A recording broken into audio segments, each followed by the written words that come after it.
you're on this journey, so go. And then I have this kind of thing in me where I'm like, I never want to live in the what if. I wanna do it. I wanna try it, because being in the what if is like so devastating to me. Like, it's so sad if you're like, oh, what if I did that? It's like, no, I don't want to be 80 and thinking that. Yes. No, I want to be like, I did that. Yeah, and that didn't work out. But then this thing happened, and then you learn about this thing. And then again, going back to building this big life, right? Not this little contained, small life.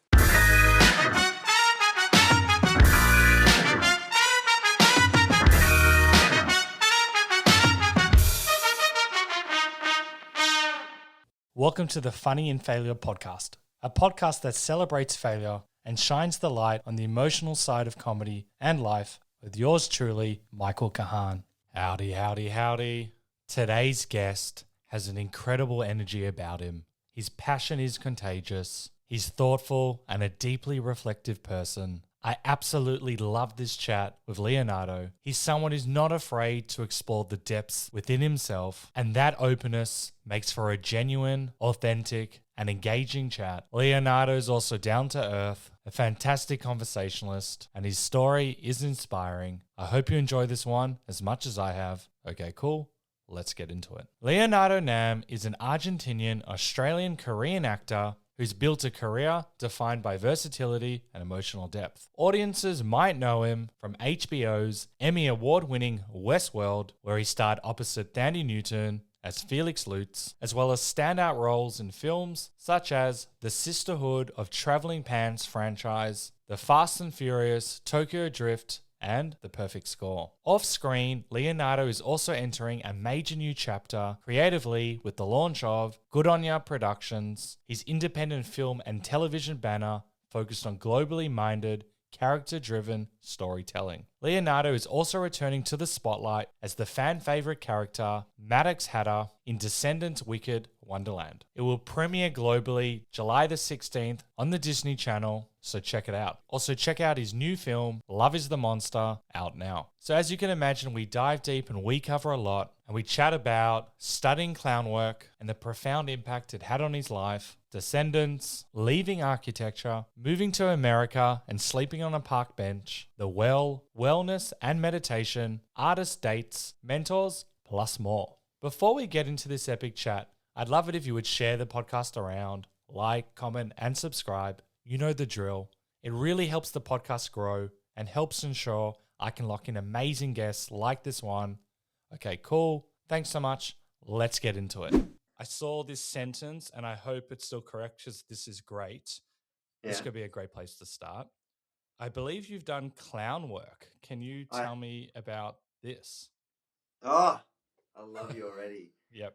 Yeah, clown work is fantastic. It really is. I worked with Gaulier and the Gaulier technique, and it really is an incredible way to approach a character or just humanness from this point of view where you have this these tools and you have to play in this box of certain things where you can't speak, or there's a certain type of kind of boundary that you need to have, and to learn that there are these different kind of buckets that people recognize over the years from different clown work, and it's become like an integral part of how people in the Western society at least can communicate, and how humor can translate in this way. And I thought it was just a really fascinating, scary thing to do. I just thought it was so cool and so interesting, and that you can build a character this way. And it really pushes the boundary of what you think you know about yourself, or what you think you know about comedy or humanity or people like that, because it really goes up against everything like even stereotypes, like where there's a certain amount of what people expect you to be once you step out, right? Yeah. If you're this kind of a clown, how do you play into that stereotype? And then, where is the comedy and how do you flip that and the truth of that?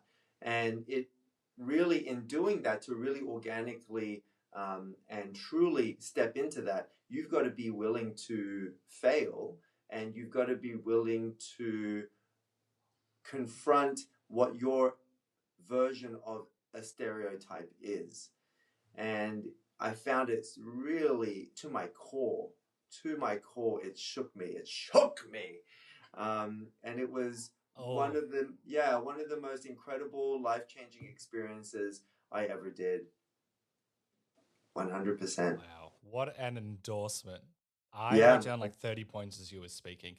I know it's not the same whatsoever. I did improv, and that was also quite confronting because you learned a lot about yourself and your defense mechanisms, what comes up, vulnerability. I know you're also an actor, and there's vulnerability aspects of there, but sometimes you can hide behind the Correct. the character.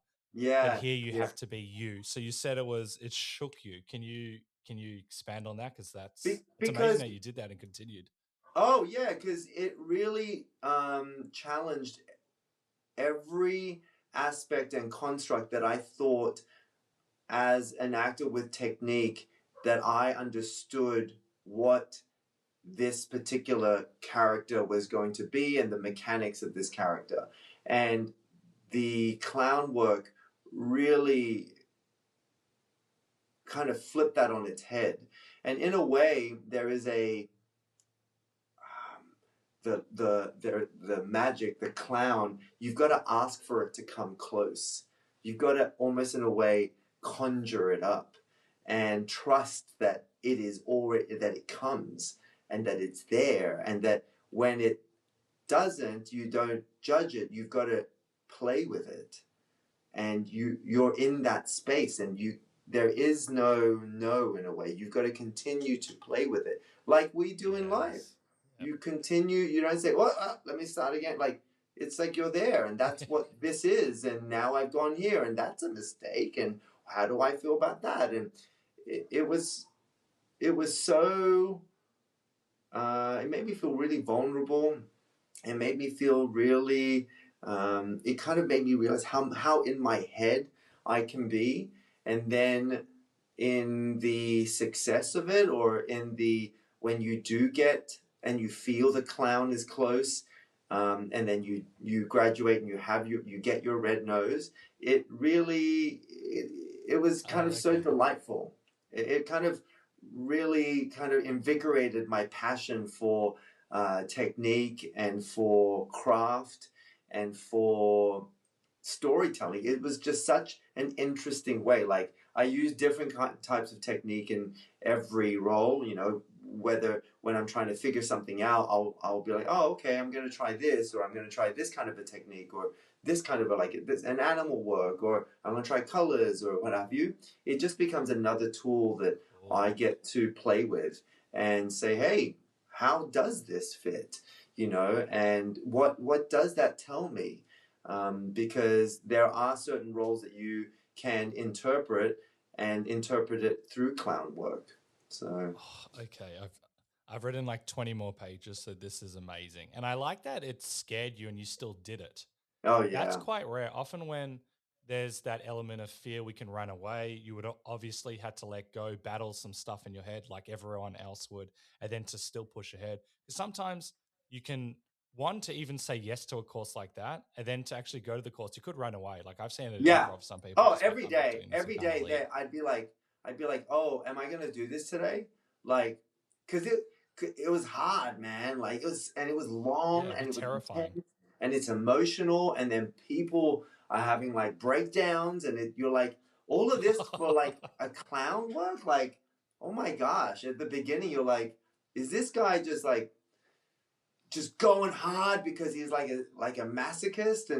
And you realize, no, there is method to the madness. There is technique underneath all this. He just has to get through a lot of the shit that we happen to bring in, and it really is a technique that forces you to be absolutely present, absolutely aware with everything that's happening to you right now and the audience, and you're engaging. You're constantly engaging. You're constantly engaging, and yeah, it felt, I hadn't felt that vulnerable in such a long time, especially with no words.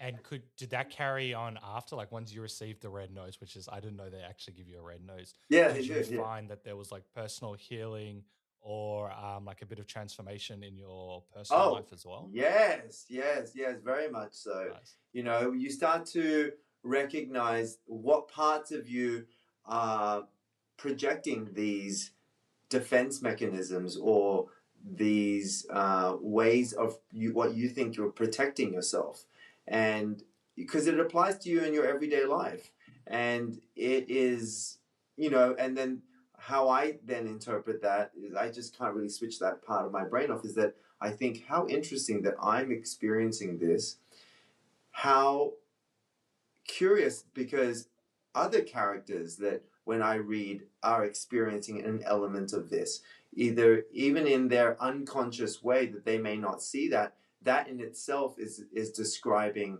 a human character that is real and is going through something. So I'm ever since then I'm always, I mean, I became much more mindful of consciousness and play after doing clown work. And I did it twice. I did once with Angola, and I also did it earlier when I was doing Shakespeare in the Park and in New York. And there was a clown class there. And I was going through a very kind of fiery and tumultuous and crazy time in New York, as you do. And again, it made me confront what that is in me, what I was being present with it, and does it serve where I am now, and the connection that I have with the people right now, does it serve that? And that's when I first started to discover it. And then I did it again several years later in with Gaulier, and that was the intensive. Yeah, thanks for asking. My God, I haven't thought that in a long time. No, I think that's so cool because it's terrifying to even like talk about doing something like that, especially with no words, because we can hide. We've all got this like side of ourselves, and you're very witty as well, where you can just kind of like block something off with maybe a funny joke or just, you know, change the subject. Here you're in the moment, you're you, and you're just showing a different element of yourself because we can hide behind words. Also the courage to look at your own stuff as well. As you said, people having breakdowns or whatever, that can be quite also confronting. Like I saw at improv, someone had like a full blown meltdown, and you're like, holy shit. And then Yeah, sometimes that can be scary because like, what's going on within me? Like no judgment, but it was a bit crazy. yeah, that's what happens, and you really like it, and you almost in a way trauma bond. Yeah. But you know, we love that as actors. We're like, okay, let's Yeah. get into it, you know. Yeah. But it was it really is confronting, and it isn't for everyone, but it does take a lot of courage, and I'm really glad that I did it. Amazing. And where were you at your life? We'll talk about the first time, but where were you in your life the second time that you did it? What made you do it? I was in LA. I was in LA. I definitely was going through a period of time where I knew I needed to brush up on craft or brush up on some sort of a creativity well. And I know that about myself. And so when I do feel that calling and that heating, I do it. And usually there are different ways that I go to continue um, to kind of fill my well. And taking classes like this is one way, you know. And so it really was, and he's a prolific teacher, and so I was like, oh, if he's coming into town, like I'm gonna go. And it was like, I remember Sacha Baron Cohen was there, like Ah. because he studied with him, and Mm. it was like incredible. These people that are there working with him or just coming to see the final kind of show. And so it's the stuff that like Sacha Baron Cohen does comes from the Gaulier technique. Like that's kind of part of what he does, right? Yeah. I can't say for all of it, but just there is kind of connective tissue there. Um, yeah. And so I do those kinds of things, and I can't remember what projects I was in between. I just know I was in like, oh my gosh, I need something. I need to like feed this beast.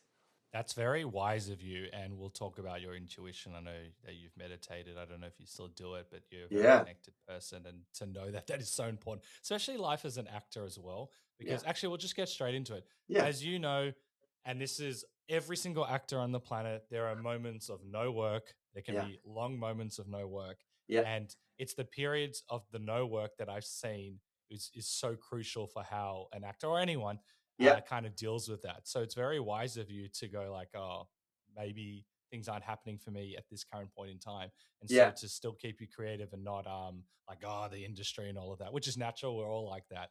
yeah. So are these things that you do to keep yourself sane during these periods?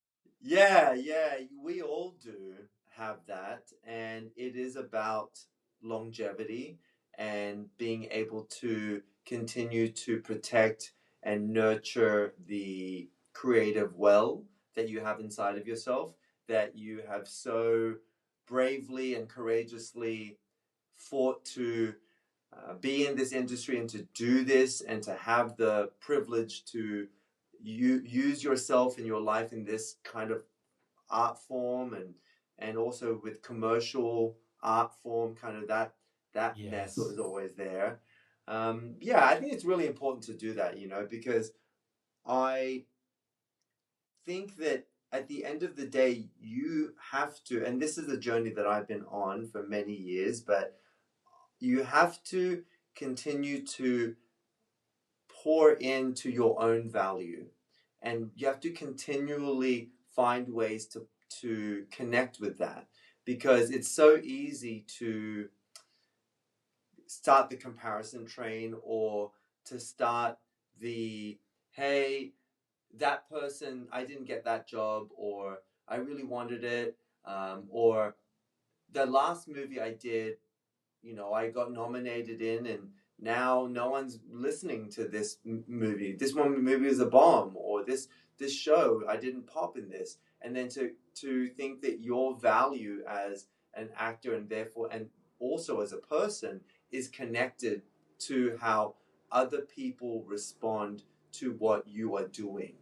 And yes, there is a hard truth of the commerce part of it, where there there are times that you are not working because you're in this X, Y, and Z part of your life, and the market is in this X, Y, and Z part, and it's not matching right now, or for whatever reason you weren't able to do it, and then that movie popped, and you did this other movie that was a flop, or they cut you out, and it's so hard to continue to give, and to know that when you show up for work, that you have this well, and this well is protected, and it's this really beautifully loved and carved and taken care of well, because then when you're doing the work, exactly the refreshing nature that it is. And so that when there are times that there is no work in the commercial sense, you have to find a way to replenish that well. Or another way of looking at it is to continue to give yourself the faith that the well is there. Because when you look at a well, you don't know, you can't see the bottom of it, but you're there, and you constantly, pull up for water when you need it, and it's always there. And so you've got to kind of keep believing that well is there. And so in and what I hope to continually do is, when I find myself in those moments, and it happens all the time in the most strangest of moments. You could have a premiere that's happening, and for some reason this like weird ass insecurity is coming up, and you're like, Yeah. what? Like, whoa, what's really going on here? And so for me, doing things like and having a technique like meditating also has helped me really guide my life, and really understand my value and going back to the facts of my value. And that's taken me a long time to get there. But I've gotten there, and I can continue to go there. And meditating helps me, stay grounded to that, because it kind of shows me the breadcrumbs of where I need to go back to. Oh, I love that. And you said so many great points as well about, the well and nurturing your creativity and also Yeah. being a whole person as well, because every actor I've spoken to, and also anyone in creative field, or no, actually anyone with a job that they like, we can Yes. identify that is who we are. And when we're not doing that thing, that can be very difficult. And Yes. everyone's gone through that as well. You also mentioned comparison, Yep. and sometimes there can be a bitterness aspect when someone else is working, like, why did they get that role? Or they're not as good as Correct. me, and all of that stuff. So has meditation been the thing not only to ground you, but to also potentially work on your belief systems? Because you sound very self-aware. What has helped with that aspect? Well, thanks for that. I appreciate you saying that. I, it really is a central point in the day for me. And what I mean by that is there is a moment in every day where that happens for me. And so that when I return to that touch point, there are certain things that I know to be true, right? That when I do go meditate, there is a calm, there is a connection to calm that I have that is mine, that no matter where, when, and what have you is happening, I have a relationship to that. And that to me is very important. I use that not only in work as well, because, there are 200 people on set, and, people are hungry, and, the Crazy. set's on fire and everything's crazy, and you've got to, do this moment. So you've got to give yourself that ramp and protect that. But in the day-to-day life, it really does calm down all the noise for me and give me a sense of ownership of my life and of my day. And even, it's not to say every moment is like, oh, how good for you, Leo. Like, yeah, it's like, no, there are times where it's all just like shit up there, and it's like so much noise, but you get this one glimmer, or maybe it is all shit, and then you finish, and then you're like, well, that was shit, but you at least have an awareness that that moment is yours too, and because what calm is to you, and that for me is very important. Amazing. And it's also that moment of clarity that you're alluding to as well, just having that Yes. awareness in that moment as well. Yes. I'm obsessed with meditation. I speak about it way too much. It's Oh, been you so do great. important for me. Yeah. Oh, you meditate too? Yeah. Right. Yeah. Yeah, man. What got you into it, and how did you discover it? Rock bottom. As It a normally always is. Normally always is, and I tried many times. Like, there were like times where I was in drama school, or a friend had a class or something, and you experience it through life, you hear about it. But for me, when it really kind of clicked for me, was a decision I had to make for myself, where I was in those moments of why why am I not working on that project? Why was I working on this other project and didn't get that, and then that project really took off, and then I'm still here, like, what? And then I remember really being in this period of time where I had to, in my career, I transitioned from where people knew me as the young kid in my early films, where I was in my young 20s and what have you, and the new guy and that kind of stuff. And then there is a period of transition where, if you're in front of the camera, where you're growing up, and you can't be cast as the new college kid or the new high school kid, and you're not a dad, right? And Yeah. you're in this kind of weird place, and sure, there always going to be some kind of a role for someone, but the pool of roles aren't as large. And so I was in this place of like at the mercy of when am I going to be cast again, or how am I going to pay my bills, or um, why do I feel this heightened frustration about what I do for a living? And I was kind of at a crossroads where I started to think about, the comparison train of, oh, well, all my mates in Australia are doing great. Like they're doing this and I should have done that. And, all my other friends and mates in New York are doing that. And, oh, my cousins are doing this. I was in this really kind of out of my body place. That's the only way that I can describe it. I just was like, oh, maybe it's over there. And I'd go over there. Maybe it's over there. Maybe it's that problem. Maybe it's over there. And I was always like, what's that about? And so I remember there was I was living in a townhome at the time, and my boyfriend at the time, but who's now my husband, he definitely is not a meditator in that world, but not at all. But there was this patch of grass outside of the apartment or the townhome, and I said to myself, I need, for some reason I had this feeling that I needed to plant something. Like I would do these things where like I remember for a while I would go through these moments similar where I'd be like, hey, I've been here before, like why is this happening again, when before I would be like, I would paint a wall. That was my big thing, is that I'd be like, okay, I can't control who got the role, or whether this project is going to hit, or what the critics are going to think, and on any of that stuff. But I do know that after an hour, that fucking wall is going to be orange. Like, that's going to be orange, and that's going to give me some sense of satisfaction. And I would do things like that.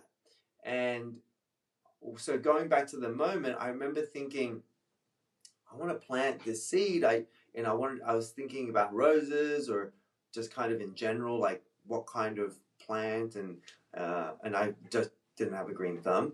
But then I thought, oh, let's get to the ground and let's, put it in there, and like let's kind of let it grow and pour water on it. And then I said to myself, I need to make a decision like that. I need to sit and I need to like plant a seed and water it. Yes. And I knew that meditation was something that had always floated around in my life for a while. I had heard about it, and I'd done yoga, and they do this meditation at the end. And for the longest time for me, that was such bullshit, and oh, fuck this, and oh my God, it always is. Oh, shut up. I can't do it. Too much noise. And then I said to myself, all right, Leo, you can commit to yourself for 2 minutes just sitting here. And just think about, what are these thoughts? And one of the things that kept creeping up for me was it's like safety. Like, is something gonna happen? Like, I can't close my eyes because something's gonna happen. Like, what's gonna happen? And then I was like, no, I'm at home. Like, I'm at home right now, and I'm like taking out all the other bullshit, just getting down to the core. Like, I'm at home, I am in perfect health. My head's a bit fucked up, but like that's in general. but I was like, okay. And then I'm with someone that I really like, and it's not like he's gonna come around and hit me or something. But like, all of these things started to come up, and then in that moment, I started to be like, I started to be curious about what that feeling is. Like, why do I feel like that? And then that became a core central thing for me. Wow. Asking myself, why do I feel like this? And then the next progression from that is then I would I would write down something right at the when I open my eyes and the time went off. I just write whatever was there. Oh, free flow writing. Free flow. Amazing. Usually it was a question. Yeah. Or some sort of a statement. And I remember thinking, wow, I feel so. Instagram was kind of starting up around then, or people were sharing photos, and I remember being like, oh, whoa, that's profound what I just wrote. Like, and I'm going to take a photo and I'm going to share, because everyone's in that sharing place. And I was like, I was so scared to do that. And I was like, why do I feel like this? And so that question kind of started my journey and my quest. And and then I learned after doing it multiple times that the feeling that whatever's going on in the day, when I commit to doing that, whether it's 2 minutes or 10 minutes or whatever it is, I can find that I kind of sink into this moment of peace, of calm, and that touch point kind of helps me stay in that place at least for the next 24 hours. You know, to different degrees, but for 24 hours, you know, and there were times that I wouldn't the next day, and I'd be like, and then 3 days later, I'd be like, why am I yelling right now? Like, what's going on? And then I would go back to that meditation practice, and I'd be like, oh, now what do I feel? What do I feel now? Oh, I feel calm. Oh, okay. And I feel accomplished or something. And it goes back to this, what is this thing that I can control in my life, or accept in my life rather, and I can accept this, and then asking yourself that, you know, why do I feel like this? It's always yes. It's always like, it's okay. It's okay that you feel angry or jealous or sad about this, or, you know, hopeless, but you can also feel a moment of calm within that too. And that feeling also exists too. And so if you can touch on that, the idea is that maybe that expands, you know, instead of feeding into the anger cycle or feeding into that. You can release these negative emotions, not sweep it under the rug, feel it, see it, why it's there. Yes. Yes, exactly. Oh my God, I love talking about this with you. Like, because people don't ask and they don't know. And it's just this like gem of a thing that you can do. And like, you can do it on the access.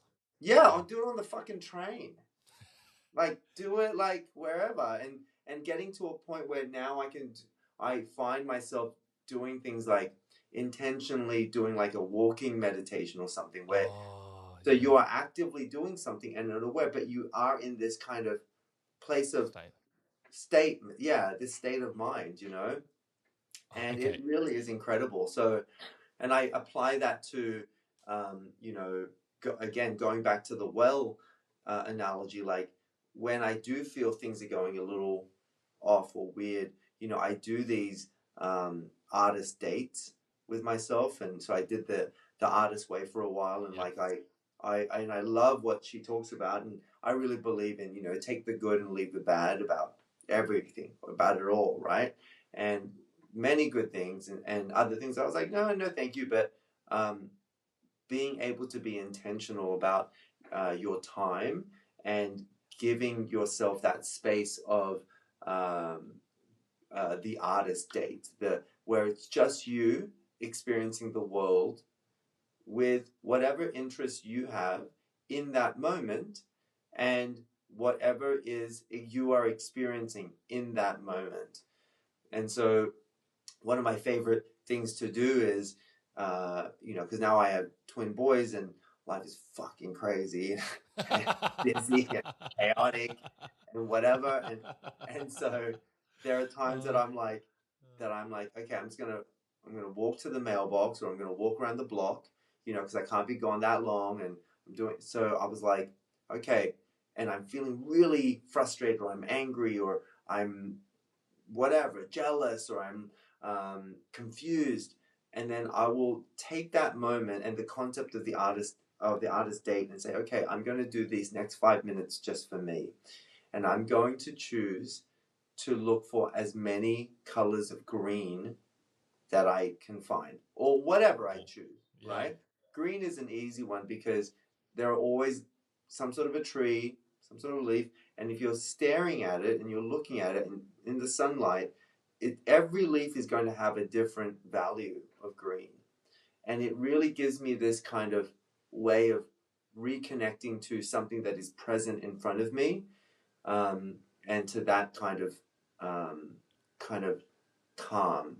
So for me, that's what meditation has started like, in that moment of like rage and in but listening to myself, because there was something in me that was like, what is this? Because it's always there whispering, it's always telling you something, and just being able to sit down with myself and go, okay, like, hi, where you at? Like, why do I feel like this? And having the vulnerability and the trust in yourself to say yes to whatever it is. And parts of it usually that come up first are going to be shameful and kind of angry and what have you, because that's just such an easy kind of first emotion to go to, and it's a protective thing that you're trying to protect yourself. And so, yes, exactly, yeah. And so now I just, by doing it, when I do it, like, I'm able to kind of cut the shit and just kind of go to the core of like, okay, calm, and to trust that it's there. So that to me has been one of the biggest shifts that's happened for me since then. Okay, I've written 200 points. This is crazy. I love this. This is my language as well. But Yeah. also credit to you as well, because we all have a voice, could be inner child, guiding light, whatever, intuition. Yeah. Everyone knows what that is, but they don't quite understand it. You can only really hear it if you listen to yourself. And so Yes. often a shameful emotion or some, Yeah. you're a piece of shit, whatever the emotion is, and then we can sweep it under the rug. And you spoke about how you've actually got like radical honesty with yourself and actually like, why Yes. is it there? That's really awesome. And that's like mastery, to be able to actually be accountable to yourself. I don't do this all the time. I got a long way to go, but it's not a comparison. To actually like, no, maybe this was my fault, or maybe this came out, or maybe it's not my fault. Yeah. But to actually do that, have you always been like quite an honest person? Because I know we're talking about the clowning school. You have to be so honest to be able to, hear that voice, because it is so crucial for living a Yeah, great life. I feel like I became much more honest when I started to accept that this creative, like, drama, this acting, this making of story is something that I value in my life, and once I honor that, like, to believe, to carve out a life, and a real life, my own life in it, and without it being like, oh, what mom wants, what dad wants, what society says, inverted commas, like what you should do and at what age, and what that means. And so, and being like, fuck it, I'm doing what I know is for me. And that honesty is what, I think that really was, and that kind of started when I was probably around 12. Oh, whoa. 11, 12, where I was like, that's when I first started, touching drama in that world. I was at an after school program, and I learned, they gave me a Shakespeare piece, King and Lear? it was, yeah, King Lear, yeah, exactly, yeah, and it was the Edmund speech, and I remember just thinking, oh wow, I don't understand what this guy is saying, like literally the words, but I like, in a way, vibe with the intention of what he's saying. And I was like, that's so crazy. Like, this guy that wrote something 400 years ago in this like weird ass way of English, like, but I understand it. And I'm this 12-year-old kid, standing in Five Dock in Sydney, like, and being like, oh, I understand what it feels like to feel rejected or to be the other son or have jealousy. I couldn't put all those words in there, but that's kind of the vibe. Yeah, and I was like, oh, I understand that.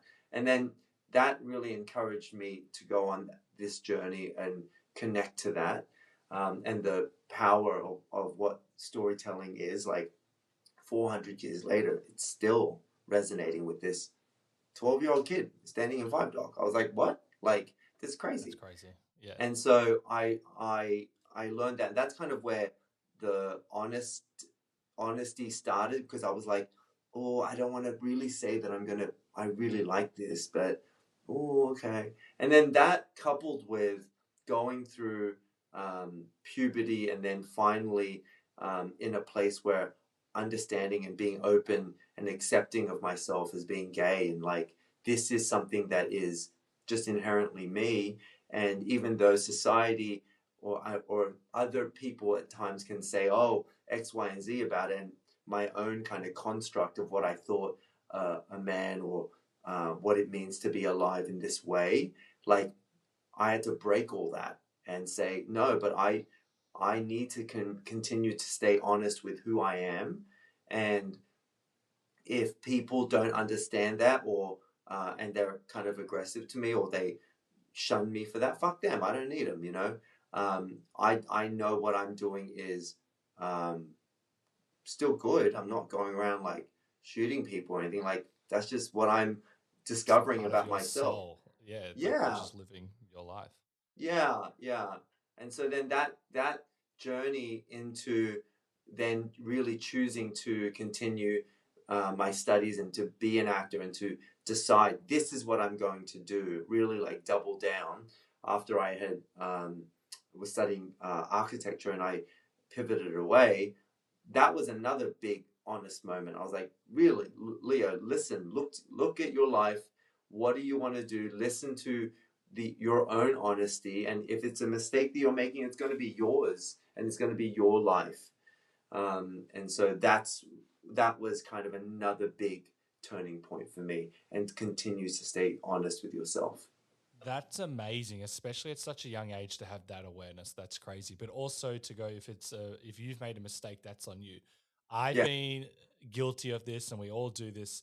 If something goes wrong, we can blame our parents, the yeah, school, our friends. But you said to yourself, if it goes wrong, that's on me. yeah. That is so yeah, yeah, yeah. And if it goes well, it's on me too. Yep. You know, and to pat yourself on the back and say, you know, I trust in you. Good on you. Let's go. You know, and so I thought, well, you know, it is on my shoulders whether I succeed or if I don't, if I fail, and I choose to stay curious about my life and not just kind of end it here at like, you know, 17 or 19 or whatever it is, you know. Amazing. And you're still doing that now, which is unbelievable. And also, this is really awesome to me as well. You went to an all boys school, so I'm probably stereotyping a bit, but even at my school, which is co-ed, if Yeah, that's the right way of saying it, you didn't have a drama department and you started like a drama class or something like that. That's pretty yeah, courageous. Just doesn't matter where you are in life, just to do that as a young person as well. Where did yeah. like that come from?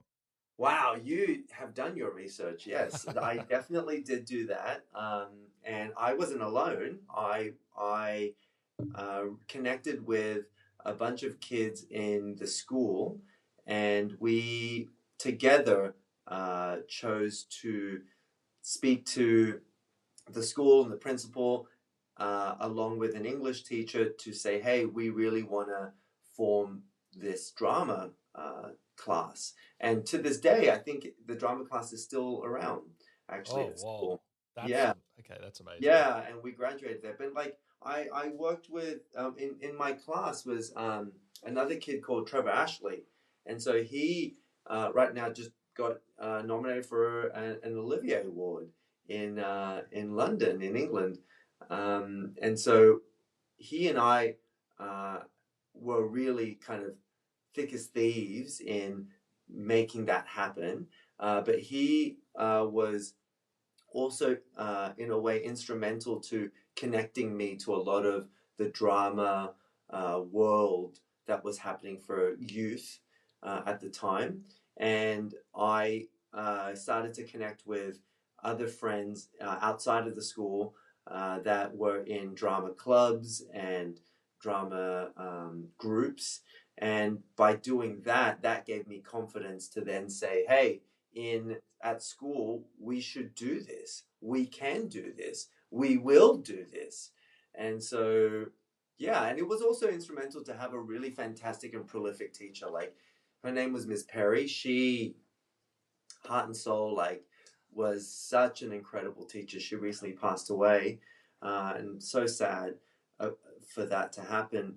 But she was such a spitfire and really believed that we could do what we were so passionate about, and that there is a good way to do it, which would be to actually really study and to actually do it in the proper way, get it accredited, and see what happens. And I'm really, really, really, really glad that I did. I always talk about mentors and people that inspire us. It can either be a sentence or just someone to see where you're at and say, continue, kid, like in the movies. And you also had another mentor, Annie Swan, as well. But how Yes. awesome is it? How awesome is it? And you've spoken a little bit about this in the past, that your family and your brother kind of paved the way for this, but your family understandably were like, what is this acting? What is it? And then you have people like, I forgot her name, and Annie Swan, to be able Yeah. to see you and like encourage you. How amazing is that? And Yeah. also to remember them this many years later is Yeah. great. Yeah, I still believe that to this day. Like, it's really important to continue to have mentors because in life, different parts of your life open up over time. And I remember very clearly when I met Annie, I just was like, oh, she is so fucking badass, man. And she, had this place in Newtown, and I would go and I would study with her, and I'd study drama with her, and we'd do these exercises, and I remember just being like swept away that my imagination could take me there, and that she gave me the tools to do that. And she said, "This is just the beginning, darling. Like." This, Whoa. a whole other world exists from here. It's not just what the reality that you know. Like, you need to go out there and really discover so much more. And also, she was instrumental in giving me courage and to see outside of Australia, see outside of my circumstance, and really embrace myself and who I am and who I will become, and to say, for those that don't, fuck them. Like, move on. Move on from that. You don't need any of that stuff. That's their shit. So give it back to them and continue down with what you're doing. And, because at the end of the day, it's your technique, and it's benefiting your life, and it's your craft, and that's the toolbox that you walk around with in life or when you're working, and how to really have a big, beautiful, deep, rich, fantastic, and real life. That's the big takeaway that I took from her and continue to take away from her, is that life is so much bigger than what you think this circumstance is. Go live, go try, go be, go do these things. Now is the time for you to do that. And along the way, you're conscious, and you journal, you read, you build up your creative arsenal, you find art and beauty in where things are, and even in whatever circumstance you're in, you can find art or beauty in a street sign, and build through your imagination some sort of a life. And suddenly you're not just this broke, 16-year-old confused kid that's after school. Suddenly you're like in a Moroccan, I don't know. I remember one exercise she kept saying, "Oh, you're in this Moroccan market," and like explained to me walking through there and the different smells and the colors and what have you. And I was like, I'm just standing here, like in the middle of Newtown, and for that moment, it was so rich and true and transformative. And so those are the things that I think she taught me, and I continue to help mentor other people. And I feel like you need to always have mentors in life. Like even now, me having kids, like I need a mentor. Yes, I do. And also for me, when I'm like now also expanding into producing, I need mentors in that too. And not just someone that knows how to produce and what have you. Yes, that's very important, but even bigger, like someone that's lived a big, rich life that knows that you transform and how to change and maneuver through different eras in your life. And so I think, and I really, really, really believe in that. And also, amazing that you had that. I could speak about this for ages. Just someone that can be like, no, you can actually live a grander life. Like you don't need to be put in the box from your Correct. parents, external, whatever you think life has to be. Your Yeah. life can actually be much bigger. That's also in essence what this podcast is about. But also to hear that as a kid, that's so amazing. And then I agree with the mentors as well. Also, it takes a special person to be able to be humble enough and not egotistical enough to take on advice. It might not be the right advice, but to be able to hear it, that's also To hear it. yeah. Because we can be Yeah. like, no, we're doing this, and all of that Yeah. stuff as well. It's so interesting. It's so true because I do find myself like, I just did this movie, and in this movie, I was like the oldest one on, like one of the oldest actors there, right? And I'd be with a lot of these younger actors, and I find myself going into this what they call unk.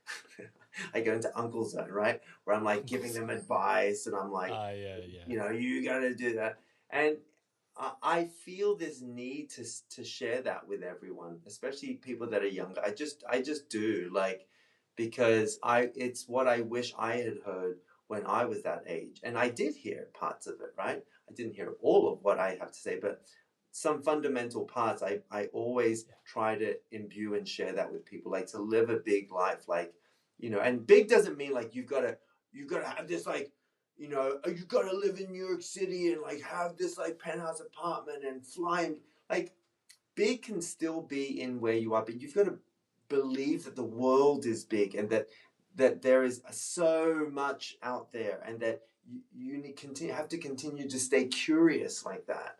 That is what I think is the biggest takeaway. Curiosity.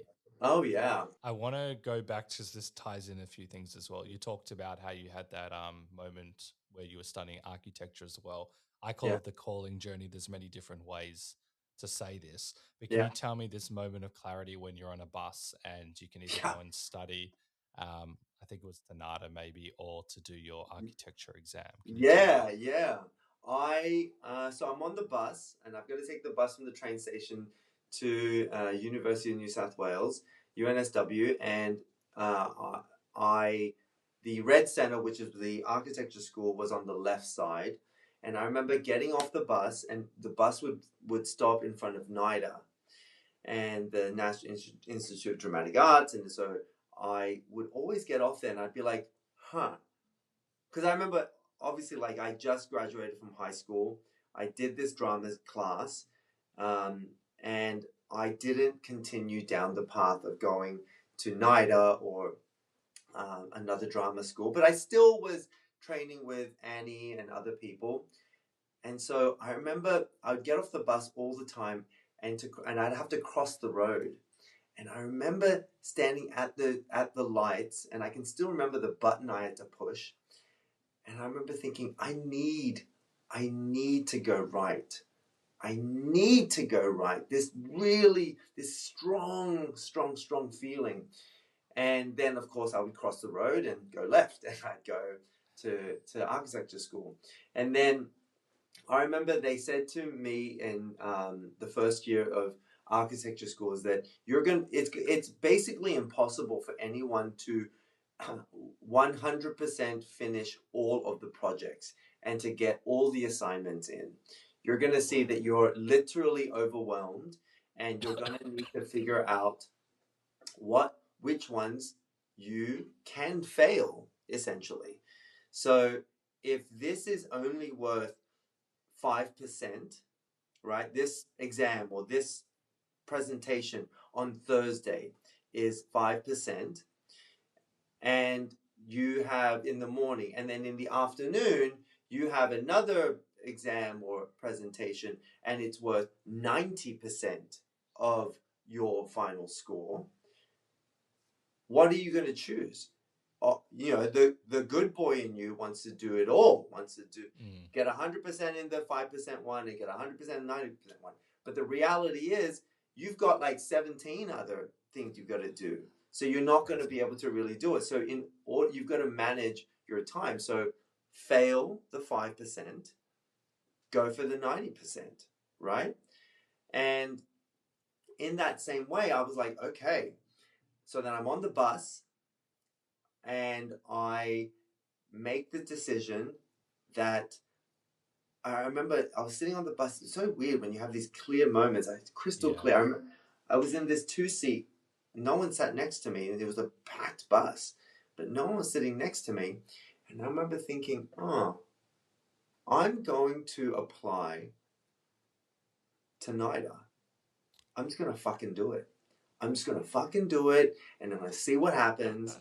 And so I did. And I remember I got through to the second round, and it happened to be on the same day as this 5% construction exam. It was about bricks or something. I had to study bricks or some shit like Sounds that. fun. Super fun, right? Super fun. And yeah, so that's one moment that I knew for sure. I was like, okay, Leo, like let's actually do this. Let's really do this. And so from there, I chose to try out for NIDA. And I remember going in, doing it, and I was so nervous. And it was like, they'd been whittled down to like, I don't know, from like hundreds to... Yeah, it's super competitive. Yeah, super competitive. I don't remember how many it was at the end. And they kept saying to us like, oh, the youngest person we've ever, let in, I think was like 22 or something like that. So, just letting you guys know. And I'm 19 at the time. And I'm like, oh yeah, no, I'm going to get it. Don't worry about it, And I was doing Puck from Midsummer Night's Dream. And yeah, to do 3, 2 contemporary and then a Shakespeare. And so I remember we did 2, the first 2, and then there was a break, and then you got to do the last one. And I remember one of the instructors pulled me over and was like, Leo, you need to go have an orgy. And I'm like, what? What you talking about? Where? He invited me? What's going on? Yeah. And he's like, no, you have the heart, but you don't have the scars for it.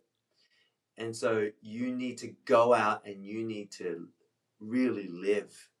And he said, I want you to know that I want you to think about this. And when you go back out there, I want you to think about what the difference is between what you've been doing and what they're doing, the other actors. And I remember thinking, oh, what does that mean? And now in reflection, I think about how I took it so seriously. I was so serious. I've always been very serious about the work, but it was so serious.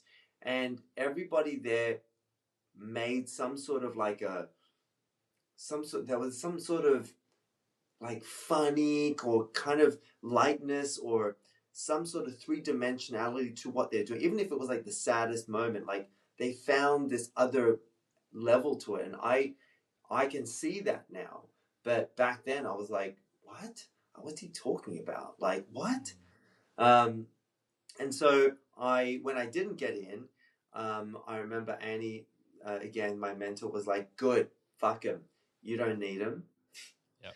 She was like, what I was going to tell you to do is you need to go to New York. You need to go to London. You need to get the fuck out, because this is back in the day where there were only 3 channels, in Australia. There wasn't like cable or, It's now still hard digital. in Australia, Yeah. regardless. But yeah, Yeah, it still is, right? And they definitely, and everything was imported, right? All the programming except for like Hey Dad or something. Um, and so and then Neighbors and stuff. And so she basically was like, unless you want to just stay being the reason I'm telling you this is that unless you want to continue to just be the takeaway boy that comes in an episode, then you got to go. You've got to figure it out over there. And I thought that was, again, such a gem piece of advice that only a mentor could really give you. And see you for you as well. Yeah. But imagine saying that to a 17-year-old kid. Like, go out to New York. Like, sure, every parent would be like, what are you talking about? Yeah. But I was like, yep, that's right. I'm going to do it. I'm going to fucking do it. And so then not getting in kind of really solidified for me how much I wanted it. It really solidified for me. Like it's a hard pill to swallow in that moment, but it also the gem that came from that failure, from that to do was you really double down because you love it.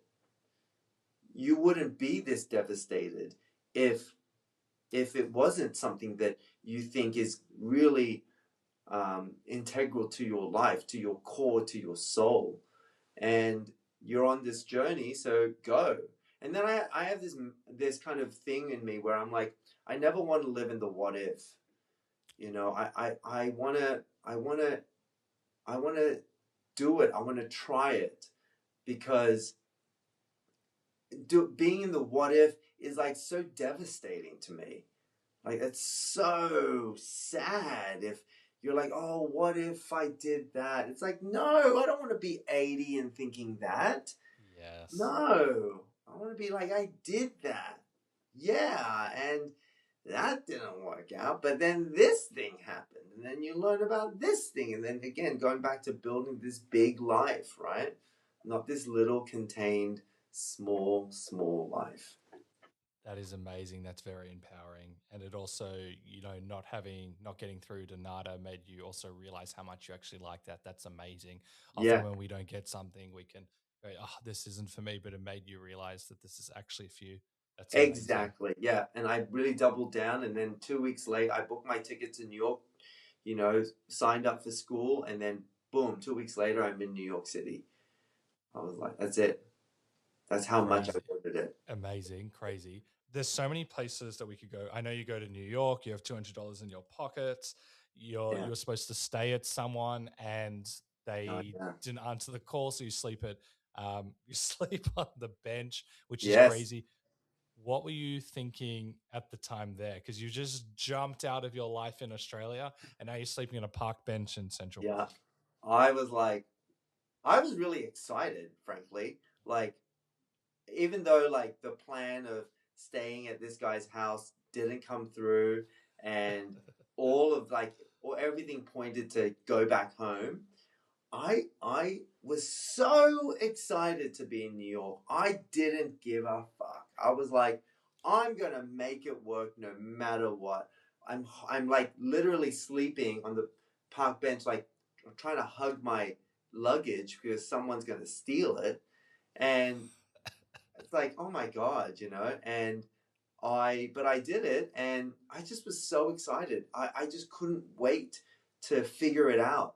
And I just knew, and even though I did feel scared at times where I'm like, whoa, shit, how am I going to do this? How am I going to pay for this? How am I going to do any of this stuff?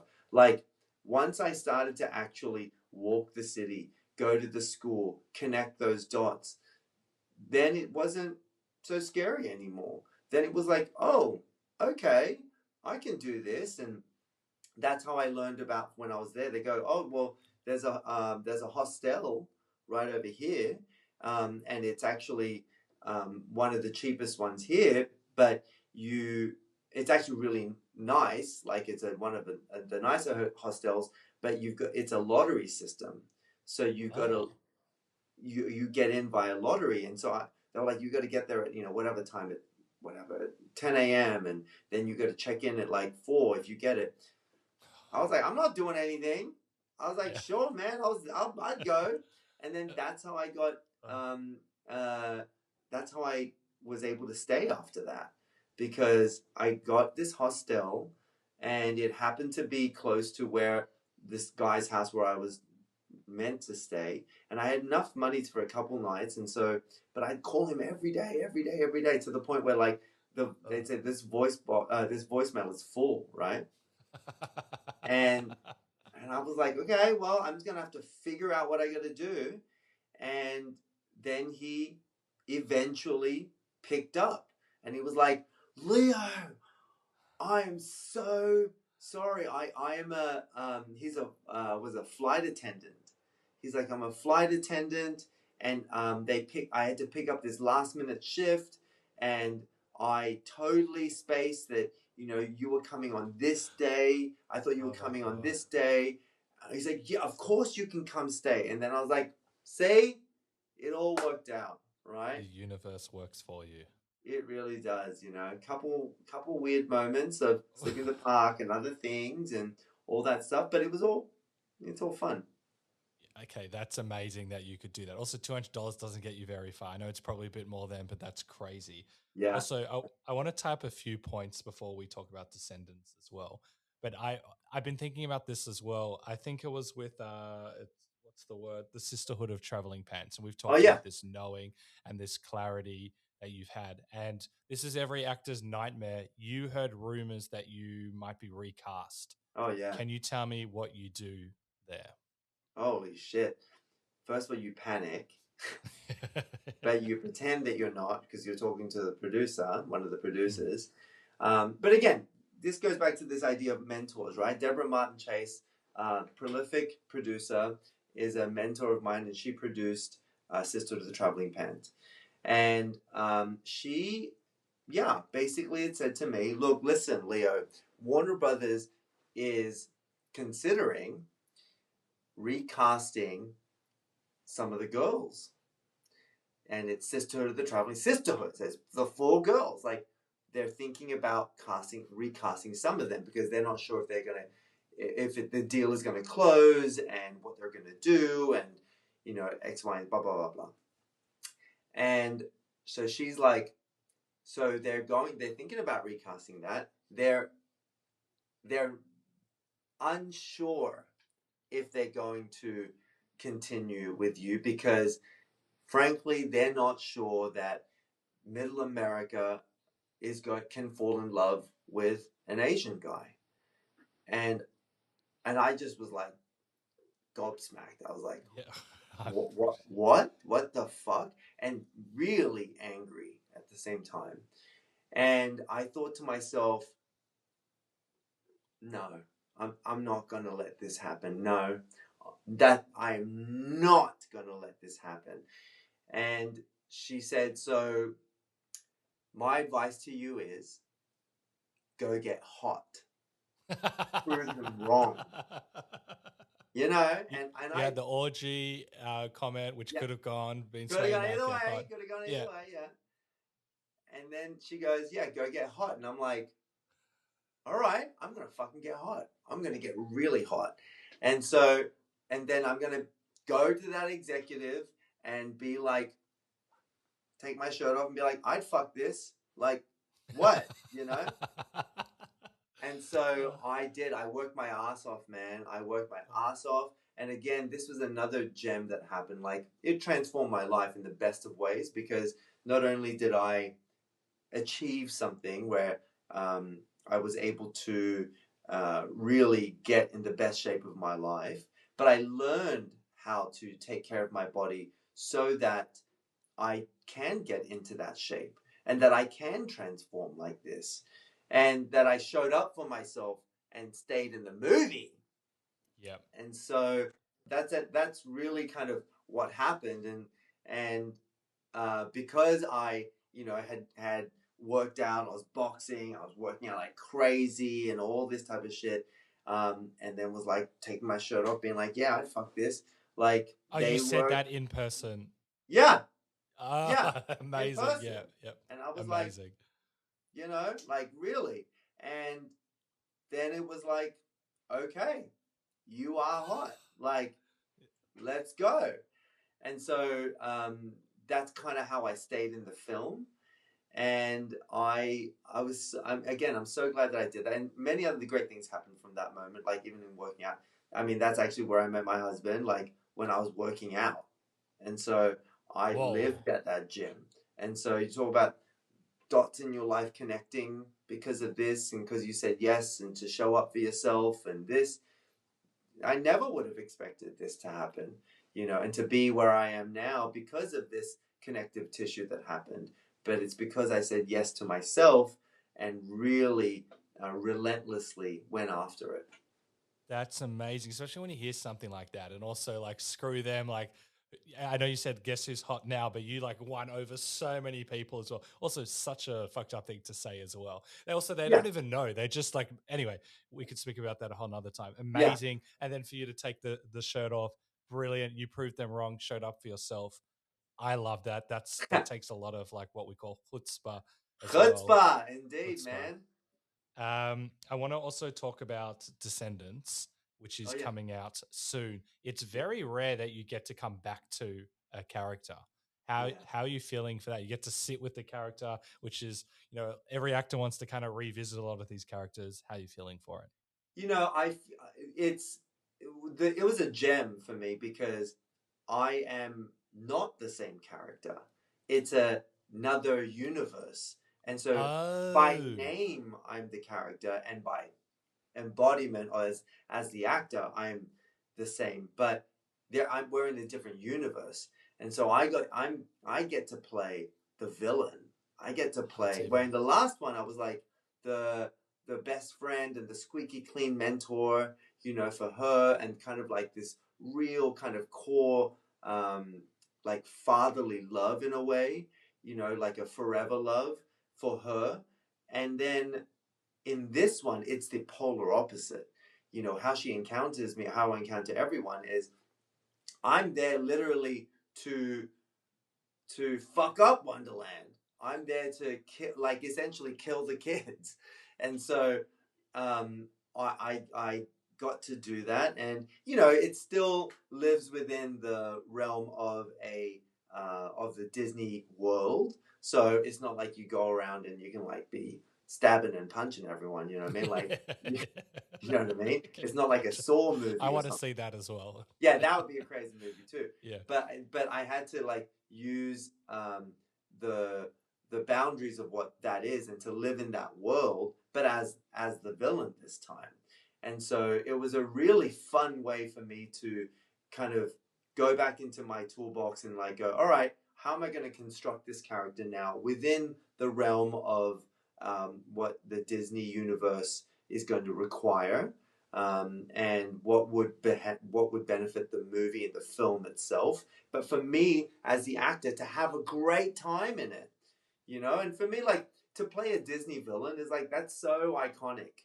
Like Yep. first of all, to play the Mad Hatter is iconic, but then to be a villain, a Disney villain, for me is like so iconic. And then I have a song in it, and so I, Cool. yeah, I'm like the song I have is called Mad, and it's about ripping up Wonderland.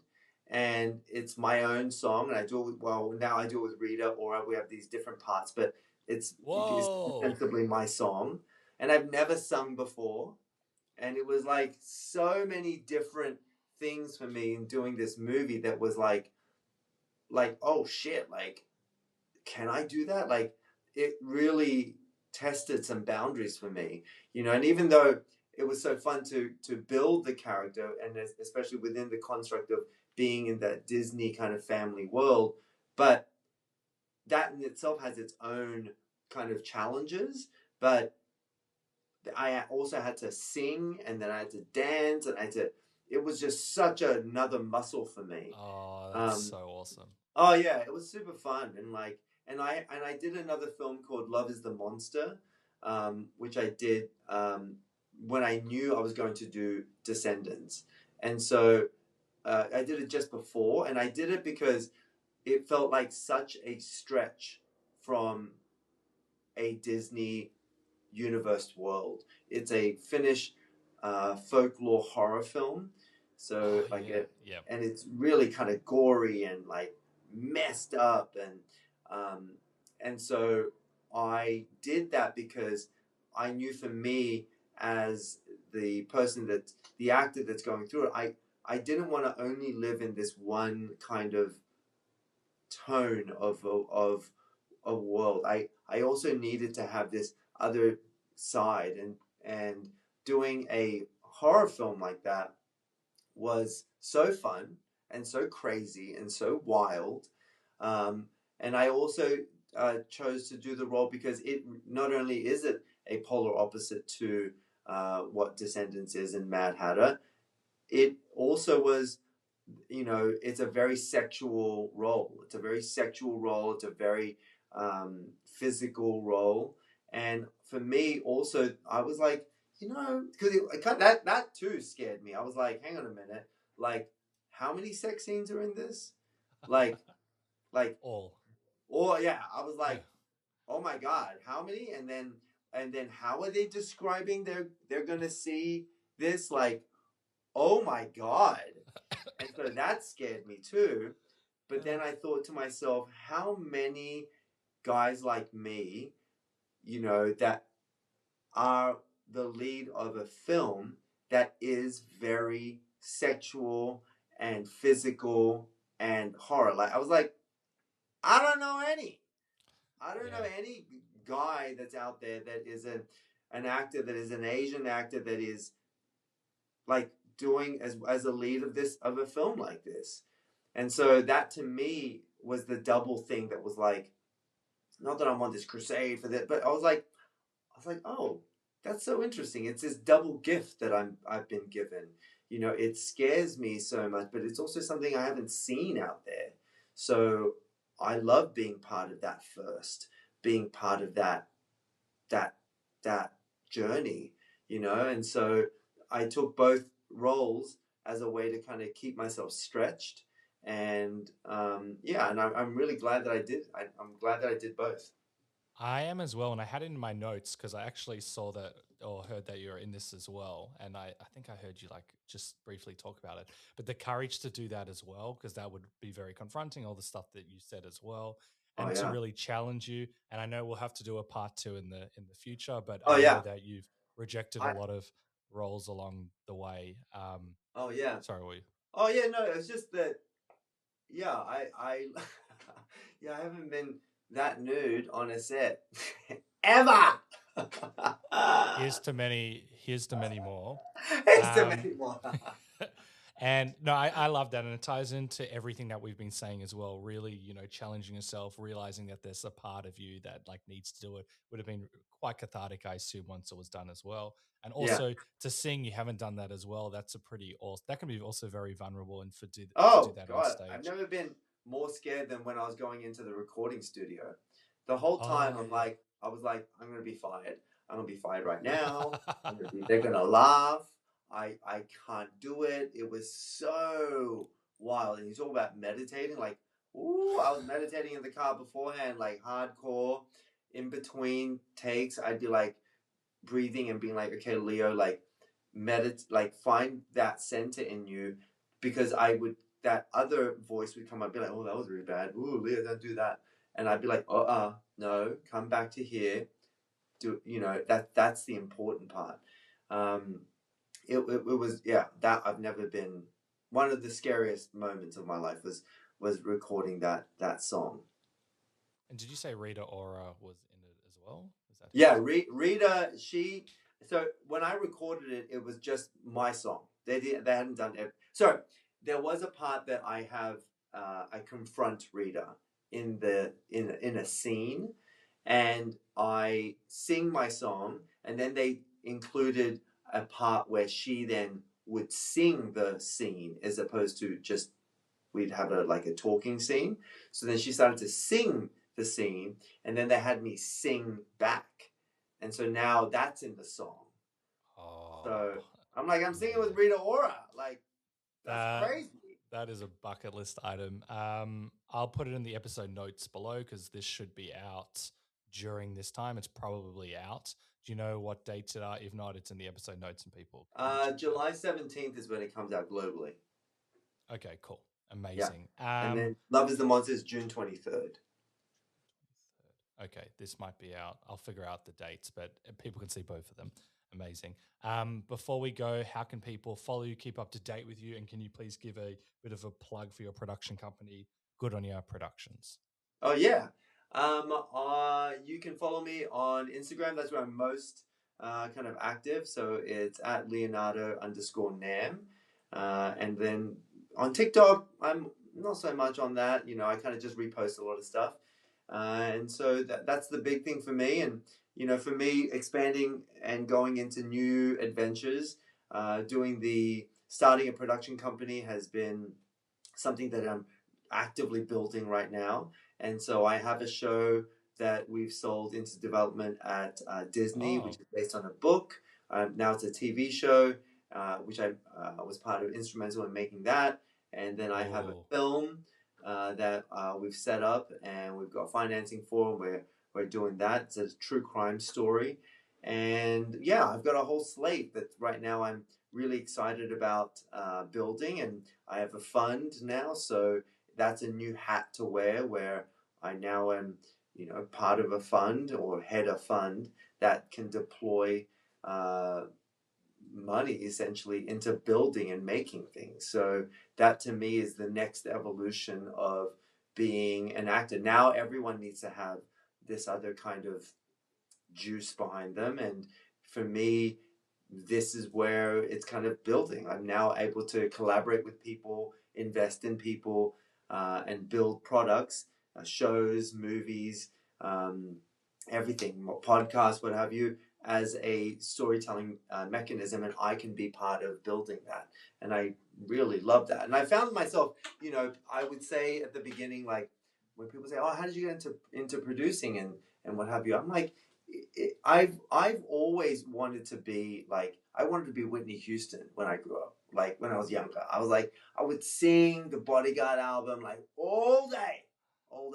And then, but the reality is, I'm never going to be Whitney Houston, right? I'm not a singer. Well, I am singing in this movie, but as a singer, no, and not female, not this, African American woman from Jersey. Like that's just not going to happen. But as a producer, when I can take a project and suddenly I'm like, oh, I can't. If this show is about this singer from Jersey and she happens to be African American, like I can pour myself into that, and I can say like, oh, it's about becoming a star. I know what the wish fulfillment feels like, and I can contribute in that way, and I can really find my kind of creative muscle. That's where I add so much value, and I get value from it. And so that's kind of been a really interesting kind of evolution of this creative well and how it expresses itself out there now. Amazing. I'm glad that, we said, I'll call it the calling journey. I'm glad that you took that on, especially as you've been an actor. It can always be confronting to try something different and new. And we spoke off air how you're feeling it more with peace and got more clarity over it. That's amazing. That can be very scary to do, to try anything at any point in time. So I really admire you for doing that. Thank you. Thank you so much for having this chat. You're very inspiring, empowering, and all around uplifting. And I really enjoyed this chat. Oh yeah, me too. Thanks, mate. It was great. Amazing. I love how Leo talks about freeing himself from the what ifs. So often in life, we convince ourselves that waiting is safer than trying. But that mindset quickly keeps us stuck. Every what if I fail or what if it doesn't work becomes another reason not to begin or progress. What really resonated with me is Leo's desire to live a life with fewer regrets. Because while failure is temporary, regret has a way of lingering. It leaves us wondering who we could have become or what we might have experienced had we simply taken the chance. Leo reminds us that you don't need the perfect plan or the perfect moment. Even if the next step isn't perfect, it's still a step in the right direction. And that is so much better than standing still. Life can be as big as we're willing to make it. When we trust our inner compass and follow what genuinely calls to us, we open ourselves to a richer existence. One filled with possibility, growth, and experiences we could have never have imagined. The biggest risk isn't trying and failing, it's never trying at all and being left with a lifetime of what ifs. So I'll leave you with this epic quote. I would rather have a life of oh wells than a life of what ifs. Unknown. Thank you for listening to the Funny and Failure podcast, exploring the deeper side of comedy and life.